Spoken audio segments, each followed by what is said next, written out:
Biryani samak or biryani fish naman tayo. Ito ang ating isda. Ito ang gagamitin. Babad muna natin siya. Marinate muna natin siya. Salt, black pepper, paprika, turmeric, fish masala, garam masala, mixed spices, at saka ng coriander powder. Kasi natin sila.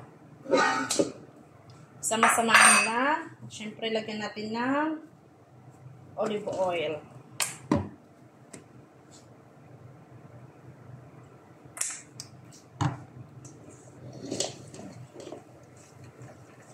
Diyan sa mag-well combine na ang spices sa olive oil.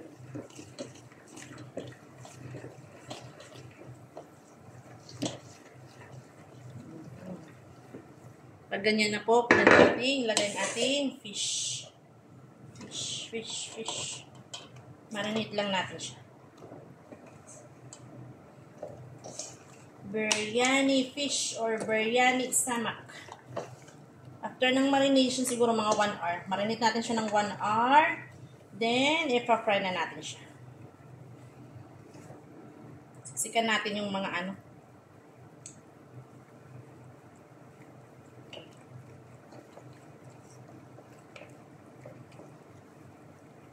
hiwa. Hiniwaan ko siya para manuot yung lasa niya sa loob. Pati sa loob malasa yung laman niya.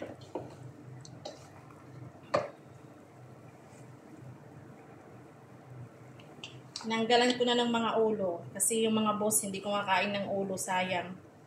Eh kami naman gusto namin ng ulo.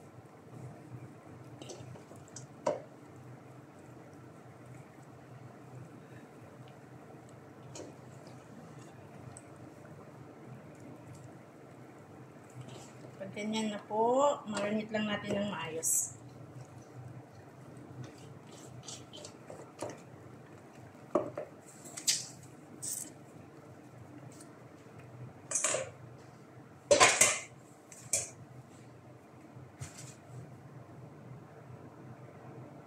Habang nakamarinate ang ating isda, mag-prepare na tayo ng rice para sa ating biryani rice din.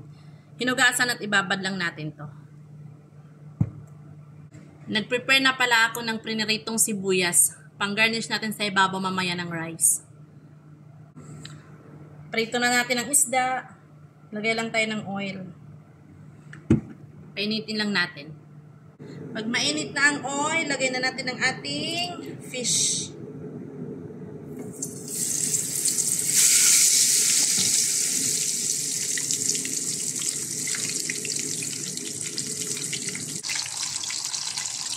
Prepare na natin ang ating rice. Pakuluin lang natin yan. At pag kumulo na, maglagay lang tayo ng oil. At saka ito. Salt, cloves, hale, dahon laurel, at saka ng darsin or cinnamon stick. At pag kulo na siya, lagyan na natin ang ating rice. Kailangan natin maluto ang rice.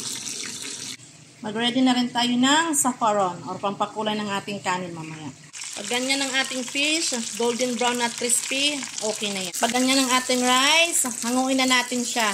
I-drain na natin ang tubig. Ganyan ang ating rice, lagay na natin ang ating saffron, pampakulay.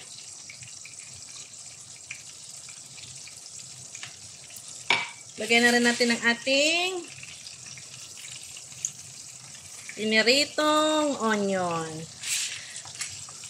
At charan! Ready na ang ating biryani samak. Ibabaw lang natin ang ating piniritong isda dyan. Thank you, buyers!